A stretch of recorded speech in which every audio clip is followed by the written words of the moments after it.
Hi, I'm Max Keiser. Welcome to On the Edge. Let's go to California and speak with Wolf Richter. Wolf, welcome to On the Edge. Thank you, Max, for having me. All right, Wolf, you recently wrote a piece on your blog about the pauperization of America. What do you mean by pauperization, and what are the signs of this?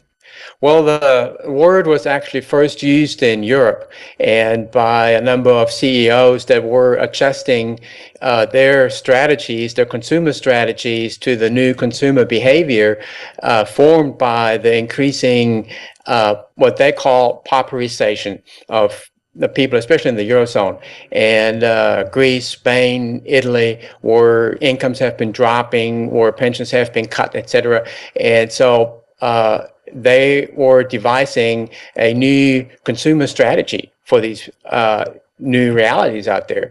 And in America, we have a very similar problem. We've had it for a long time. We've had it for over 10 years, where real incomes adjusted for inflation have actually been dropping. And so now we have a process that's been going on for a while where America is, the middle class is getting poorer, is descending into the lower classes, and it's impacting our economy. Right, so this idea of pauperization, companies like Unilever or Procter and Gamble, they've been doing things like introducing much smaller portions of their products, so single-use shampoo, single-use toothpaste, these types of things that people can afford, so they can only pay 20 cents or 10 cents. And we see the same strategy applied in Asia and Africa. So this idea of a consumer that can only afford one use of toothpaste at a time for maybe 3 or 4 pennies, this type of idea is now going global, including the United States, correct? Right. In the United States, of course, we're a wealthy country compared to, say, Mali or Burkina Faso in Africa. But the problem is that the wealth that used to exist in the year 2000, the income levels have been shrinking. And so now people go out with a budget that is smaller, and they have to buy whatever they need to buy to fit that budget, and so if the portion is huge, they're having trouble buying it. Now there's a corollary, and you will see that with Costco in the United States. They have adjusted to it by offering bulk and allowing you to buy stuff cheaper if you can afford to buy it in bulk. And so there's these two movements out there, and that with Costco has worked very well. So you can buy 50 pounds of rice for 20 bucks or 18 bucks or something like that. Whereas if you go to a Safeway, the sizes have been shrinking to keep the prices down, but overall you pay a lot more. So you have these two movements. On one hand, squeezing everything into a smaller budget, and on the other hand, bulk purchases so that your declining real income can actually continue to buy stuff. Yeah, thinking back to the 1970s when there was an energy crisis and the Reserve Bank responded by massive money printing, which resulted in a huge inflationary wave, which not only took prices higher, but also took wages higher in terms of this inflationary. Here, you have something similar to the oil crisis of the 70s. You have a credit crisis. And the response has been a huge influx of money, huge money printing. But at this time, wages have gone down while asset prices have gone higher. So the top 1% have gotten much wealthier, and the bottom 99% have gotten a lot poorer. How did that happen? Was that by design or was that by accident? Well, it was probably not by design originally. It is certainly by design now. What we've had in the year 2000, the wage peak in the United States, the real wage peak in the United States happened in the year 2000, April 2000, according to the Bureau of Labor Statistics. That's when real wages peaked. And from that point on, they skittered down a slope, kind of a bumpy slope, and it's ups and downs. And now since then, they've declined. Real wages have declined by 12% or something like that. What happens is we've had over the last decade, so since 2002, we've had 27% inflation in the United States, cumulative. And we've had wage increases. but just not 27% worth of it. So we feel we're getting more money. Our paycheck has gone up, so it makes us feel slightly better. But when we go to spend this money, it doesn't buy as much. And so on an inflation-adjusted basis, we have gotten into a lower income category as a whole, as a nation, and whereas on a nominal basis, we actually have increased our income. So inflation is a very pernicious thing. 2-3% inflation, people say it's good for you, it's desirable, and all it does is it makes people feel better about the actual wage declines. It hides a lot of issues, and it's a very pernicious thing because 2-3% over 10 years is 25 to 30%. Now, of course, back in the 1970s in the U.S. and in the U.K., when wages were higher relative to everything else in the economy, the trade unions had a lot of power, and they were able to exert their power and negotiate for higher wages through labor disruptions and things of this nature.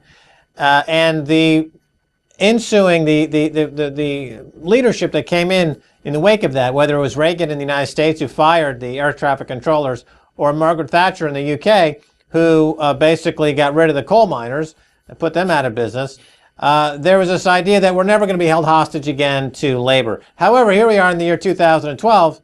Something very similar has happened, is that we're now being held hostage by bankers.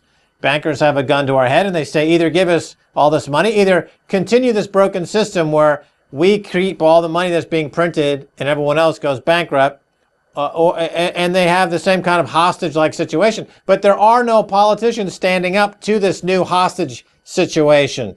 Do you see any change in that, Wolf? No, unfortunately, we have a government in the United States, as in many other places, Japan particularly, that spends far beyond its budget. So we have huge budget deficits that need to be funded. In order to fund them, you need to have a central bank that prints money, and so you need to have Wall Street on board. And this is this relationship, this insidious relationship between central banks and governments that are running up huge deficits. They're dependent on each other. Congress could do away with the Fed, but it won't.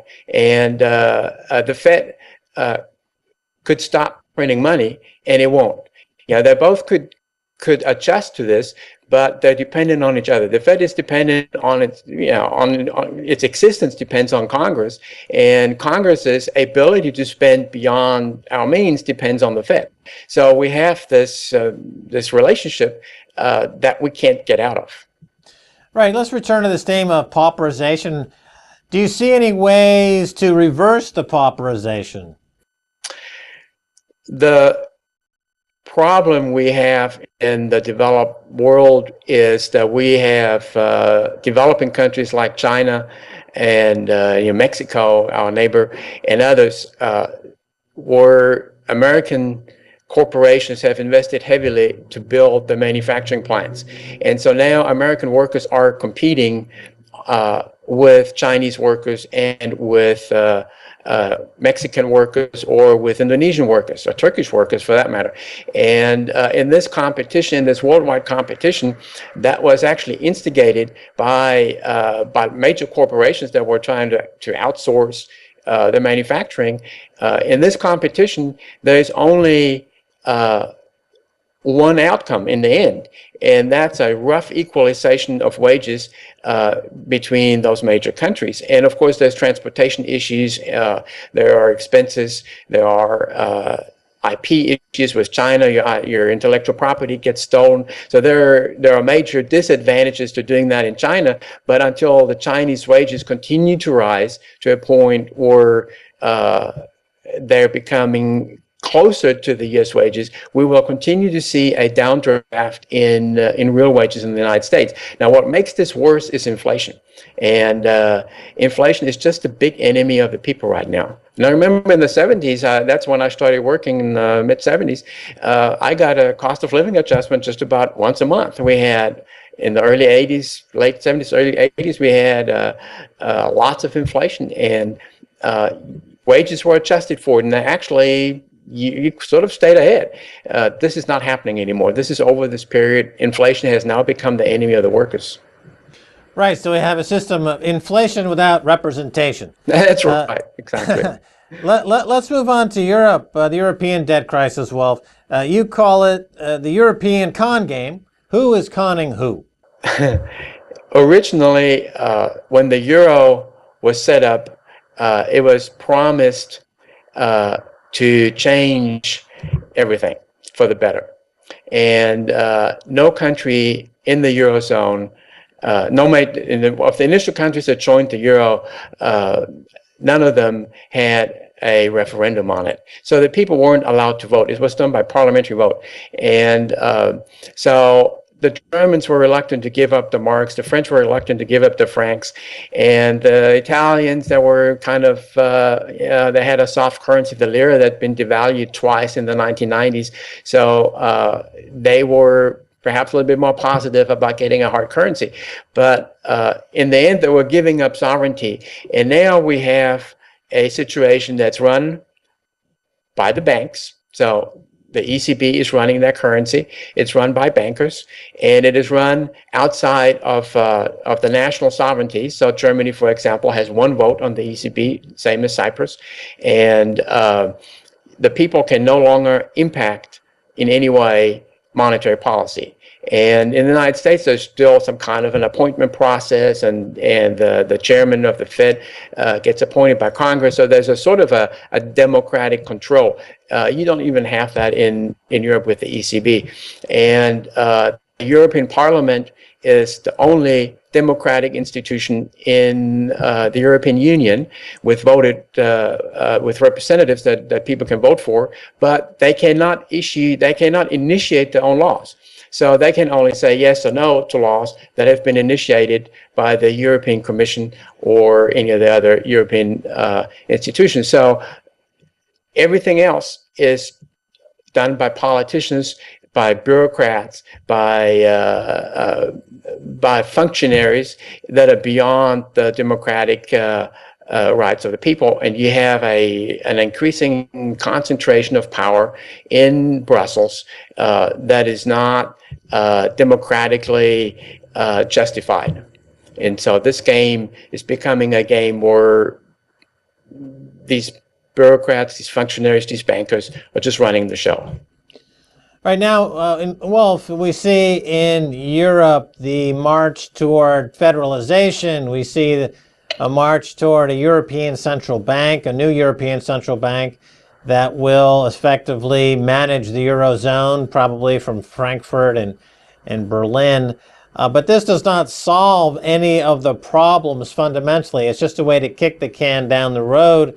And my question is, once the federalization of the Eurozone comes into place, once a new national central bank is put, once all these debts are repackaged into a new, let's call, a new set of securities that might be priced in the euro, but they might be priced in something else like a special drawing right or some other currency. Once all that takes place, is the step after that going to be an attempt to merge the Eurozone central bank with, let's say, the American central bank to create a truly global central bank? And the reason I ask this is because the news just out this week is that the World Health Organization wants to impose a global tax on cigarettes. So now you have these bureaucrats, as you say, they want to get into the business of global taxation. Isn't that a precursor toward a global central bank and global taxes where all sovereignty is lost? All sovereignty defers to what some call this new world order. Right, and we've seen attempts before, taxes on air traffic, for example. Jacques Chirac, when he was president of France, proposed that a small worldwide tax on air traffic, passenger air traffic. So it would be a ticket tax. You'd pay for it when you buy a ticket, and it would pay for worldwide things. The financial transaction tax. There have been a number of efforts to come up with a globalized tax that would shift wealth around, and the ECB and the Fed, the Bank of Japan, they're already working very closely together. So a combination, an official combination of the two central banks would be a step further, but they're already coordinating largely. And so we've had this process, and it's going on. I think there is just there's been a movement for a long time towards a group somehow that can manage the major economies in the world. All right, Wolf Richter, your latest piece about Europe is titled Greece, Tell Brussels to Take a Hike, Let the Troika Bail Out the ECB Instead. What do you mean that Greece should tell Brussels to take a hike? So this is really a follow-up on the previous question. You know, you're saying that Brussels is becoming really an impediment to many of the things that one would hope to achieve as a sovereign state. And telling Brussels to take a hike would seem like a natural course to take. But Greece no longer has a sovereign state. They try to do a referendum, and the Troika said, the IMF said, you can't have a referendum. What do you do in the case of Greece if you have no representational government? What do they do?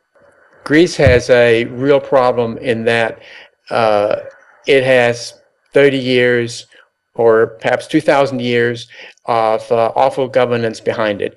And in the last decades, especially, politicians have promised the people all sorts of things in order to get reelected and to get elected. And so this was a big, gigantic vote buying scheme. And so the consequences of that is a debt that cannot be paid back. Now, that debt is owned by investors. And so investors made some choices back then when they bought this debt.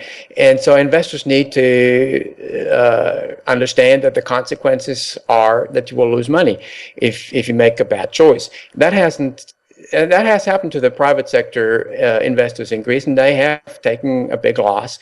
The public sector investors, and now it's the ECB that owns most of the debt, refuses to take a loss on that bad investment, and for a number of reasons. So the most of the money that Greece will receive from the Troika will actually go to service that debt that the ECB holds. And it will not go to the Greeks themselves. And a small part will, but most of it won't. Most of it will just go straight to the ECB. And so instead of paying some money to Greece and having Greece pay that back to the ECB, and then for Greece to surrender its sovereignty to the Troika, Greece should just say, forget it, write off that debt, it's a loss, we're going to default on it, we're not interested in playing this game anymore, and we're going to run our country the way we see fit. Now, it will be up to the Greeks to restructure their society and their economy so that it will become functional, that people will pay their taxes. They have to stamp out corruption. They have a huge problem in Greece that goes beyond the finances. So they need to address that. And the Troika is, to their credit, they're trying to get Greece to address that. But at the same time, Greece is a democracy, and it needs to decide on its own. And Brussels needs to just take care of the ECB if it wants to. And the German investors who are so worried about dumping the money into a black hole, they need to not worry about Greece, but they need to worry about the ECB and who holds that debt. Well, Greece is not a democracy. Greece is a kleptocracy. So let's be clear. I mean, if you don't have a sovereign state, you don't have public officials that answer to the public, that's not a democracy. They answer to a foreign interest. They're tyrannical. It's a kleptocracy, so that's not a democracy. So it's foolish to use those terms. But the unrest in Greece and the unrest in Spain is increasing. But how did Spain get into this debt problem? Was it like Ireland, where the state simply took a private bank's debt, in this case Anglo-Irish, and decided to give it to the people and burden them with that for several generations? Or was it a different variation on the theme that we see? Right. Spain committed the same error that the United States and Japan and all other countries have fallen into, and it is to spend money that you don't have to keep your people happy, to gain voters. And they have had a housing bubble like we've had in the United States that crashed. And so they have a level of debt that's actually lower than the one in the United States. The problem Spain has, it has no control over its monetary policy, and it has surrendered that control to the ECB. And countries like Spain, Italy, Greece, they have in the past gotten out of so-called trouble by printing money. And now they can't do that anymore on their own. They have destroyed the currency in the past. And of course, people that had monetary assets took the hit. And this is an option they no longer have. This is an option we in the United States have, and the Fed is pursuing that destruction of the dollar just with full force. But Spain can't do that. It must rely on the ECB in that particular category of activity. And so, what is Spain to do? And they have to cut their budget. I wish in the United States we had such an effort. We have a much worse budget deficit than Spain has, and the autonomous regions are going bankrupt. They're needing bailouts. Well, California's got the same problem, and we now had the fourth city in California essentially declare that it will go bankrupt, and other states that are in similar trouble. So we have in Spain a situation that is no worse than we have in the United States, and much better than in Japan, but they have no control over it. They cannot control it. They cannot make decisions like other countries can, for better or worse. And there are some people say, well, actually, that will be good for the future of Spain if there is an outside force that will control its deficit spending, and that might be happening in the United States and Japan. There's no outside force. Deficit spending is just unlimited and uncontrolled, and so you have these two sides, and the problem is that Spain needs to be able to control its future, and it can't. All right, Wolf Richter, we're out of time. Thanks so much for being on The Edge. Thank you for having me, Max. All right, and that's going to do it for this edition of On the Edge with me, Max Keiser, and my guest, Wolf Richter. If you're going to send me an email, please do so at ontheedge@presstv.com. Until next time, Max Keiser saying bye, y'all.